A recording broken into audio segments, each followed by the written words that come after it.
realmente um prazer muito grande estar nessa cidade, nesta universidade. E agradeço ao amigo de vários anos, professor Glauco, pela gentileza do convite. E quero também saudar aqueles que com ele ombrearam no sentido de montar esse grande evento, na pessoa do Dr. Eduardo Costa, que é o presidente da Associação Brasileira de Direito Processual. Saúdo os demais integrantes da mesa. Na pessoa do nosso amigo também antigo, filho de um ex-professor meu no doutorado, professor Rudalvin, da querida Tereza Rudalvin, mãe, irmã da Tereza Rudalvin, filha, que é nossa amiga também, foi diretora, presidente do Instituto de Direito Processual e o conduziu muito bem, lá estava. Bom, e integrou como secretária-geral a comissão de elaboração do anteprojeto do Código de Processo Civil que está aí em vigor. Um Código de Processo Civil que surgiu, então, de uma comissão que poderia, quem sabe, até ser melhor constituída, como se afirmou no início, né? Que tinha já, na sua origem, algumas pequenas falhas, e que piorou depois, transformado em projeto. Não, o projeto foi acolhido na integridade, o anteprojeto foi acolhido, acho que na integridade. Piorou um pouco depois, chegou ao Congresso Nacional. De sorte que eu estou aqui para falar apenas, para fazer apenas, a pedido do Glauco, e eu pedi o Glauco para me avisar quando faltasse 15 minutos, ele já me avisou, né? Então, o Glauco me pediu que falasse aqui sobre embargos infringentes versus artigo 942 do novo Código de Processo Civil. Glauco, seria bom se arranjasse um outro tempo, porque eu vou falar contra embargos infringentes. Sempre fui contra embargos infringentes. Sempre achei um desperdício. Eu fui juiz, fui magistrado durante 37 anos. E sempre fico muito má vontade esse recurso. Um recurso que surgiu lá em Portugal há muitos anos, há décadas. E há décadas não existe mais em Portugal.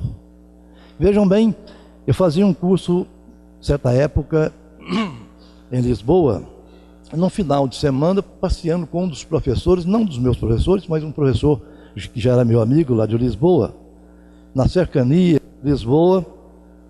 Eu lhe perguntei: escuta, eu não vi no seu Código de Processo Civil, dentro dos recursos que nós importamos de Portugal, que vocês nos mandaram, não vi dois deles, embargos de declaração e embargos infringentes. Ele disse: como? Eu falei: olha, vocês têm um remédio que substitui mais ou menos os embargos de declaração, mas embargos infringentes não. Por que constitui? Expliquei com base no que estava no Código, artigo 530 do novo Código de Processo, do novo Código de Processo, do então vigente Código de Processo Civil. Cabe a embargos infringentes quando o acórdão não unânime houver reformado em grau de apelação a sentença de mérito ou houver julgado procedente a ação rescisória. Se o desacordo for parcial, os embargos serão restritos à matéria objeto da divergência. Essa não era ainda a redação daquela época, essa redação aqui já é posterior, veio como uma daquelas leis de reforma e já estreitou um pouco mais o âmbito de abrangência dos embargos infringentes. Aí ele ficou em dúvida e perguntou: como é mesmo? E ele estava dirigindo e começou a diminuir a velocidade do carro. E foi costando quase no acostamento. E eu disse: olha, se houver um voto vencido, aí ele adiantou, não pode recorrer. Não, havendo um voto vencido, vai para um outro órgão dentro do próprio tribunal, porque houve um voto vencido. Aí ele disse assim: pois, e dizem que português é burro. Mudei de assunto na hora. Eu sou lindo aquele, olha que beleza, né? Aqui, é um castelo lindo. Ah, sim. Mudei de assunto. Realmente me parecia uma burrice, né? Dita em português de bom tom, embargos infringentes, porque é claro que quem perder vai correr. É perdimento de tempo. Nós estamos de ouvir isso, não.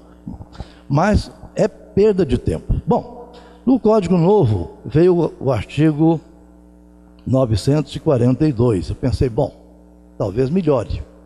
Mas, antes disso, em encontros do Instituto Brasileiro de Direito Processual, na época, a professora Ada era presidente, depois passou a Tereza, né, a presidi-lo, aliás, a Tereza a presidi-lo, sempre me coloca contrário a alguns pontos do código vigente. Um código, já dito aqui hoje, lembrado aqui hoje pelo Nelson Nery Júnior, surgido de uma época de ditadura militar. Aliás, o código que antecedeu também era... Nós estamos no terceiro Código Nacional de Direito Processual Civil, que é de regime democrático, mas esquisitamente com algumas coisas que não se dá para compreender. Bom, aí,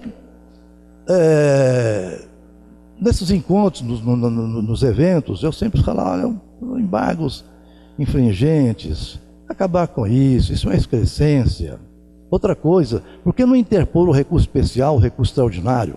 Um dos recursos excepcionais, ou quaisquer dos recursos excepcionais, diretamente para o tribunal endereçatário, né? Então, poder-se-á interpor o recurso no tribunal de origem, mas com a obrigação de encaminhar, para evitar, na época, o agravo, né?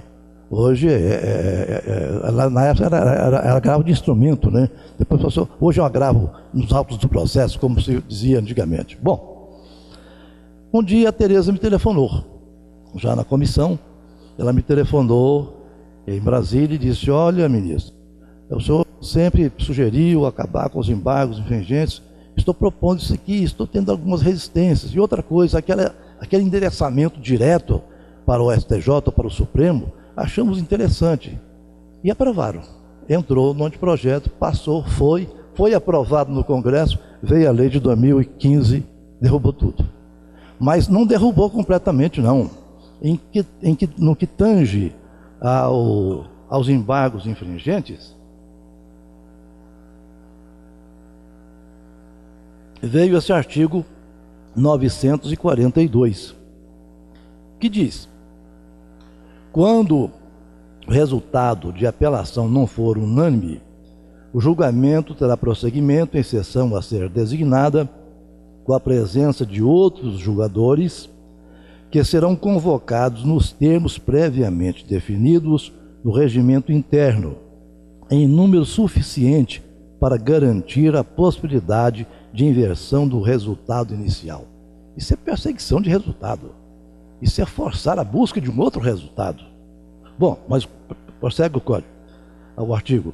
Assegurado às partes e a eventuais terceiros o direito de sustentar oralmente suas razões perante os novos julgadores. Que dificuldade trouxe isso agora? A emenda acabou ficando pior que o soneto. Uma dificuldade muito grande. Os tribunais menores, onde não há a Câmara não conta com tantos desembargadores, tem obrigatoriamente que marcar uma outra oportunidade, convocando, tirando, quem sabe, da sua sessão ou da sua Câmara, um desembargador que está também trabalhando para completar desnecessariamente algo que poderia morrer no nascedouro. Bom, o Tribunal de São Paulo, hoje me falaram que o Tribunal de São Paulo encontrou uma solução. Passou a constituir agora as câmaras por acho que 7 integrantes, né? 7 integrantes. E o que é mais interessante ainda, parece que houve um acordo, eu não sei se estou falando para desembargadores aqui de São Paulo, por gentileza, talvez não esteja reproduzindo a realidade, mas o que me contaram, né? Houve uma espécie de acordo entre as câmaras de não haver mais voto vencido. Pronto. Não há voto vencido. Eu tenho uma opinião um pouquinho contrária, mas eu acompanho o relator. Pronto. Ora, isso é resultado de lei mal redigida, de lei mal feita, de lei de dispositivo desnecessário numa lei maior. E mais, manda aplicar também, como já acontecia, da leitura do artigo 530 do Código anterior, nos casos de reforma de sentença em ação rescisória. Mas, infelizmente, não fica nisso. Nosso novo Código de Processo Civil, no artigo 942, no inciso 2º, aliás, inciso 2º, parágrafo 3º, diz que se aplica também esse medicamento, eu estou chamando de medicamento entre aspas, esse procedimento ao agravo de instrumento quando houver reforma da decisão que julgar parcialmente o mérito. Ora, isso é uma perda de tempo. Por que não deixar então que recorra logo para o Tribunal Superior? Evitaria perda de tempo, evitaria gastos com deslocamento de advogados muitas vezes e também, principalmente, maior tranquilidade. Por quê? Porque já houve um resultado, vou buscar agora a sua reversão. Ah, mas pode ser que agora mude, mas se mudar o outro vai recorrer, evidentemente, né? Mas pode ser que agora, ao oportunizar, pode-se esclarecer um ponto duvidoso, uma omissão ou uma contradição. Isso se resolve através dos embargos de declaração. Então é perda de tempo. Bom, dito isso, já esgotando os meus 15 minutos, eu terminaria dizendo apenas o seguinte: pois, e ainda dizem que português é burro. Obrigado.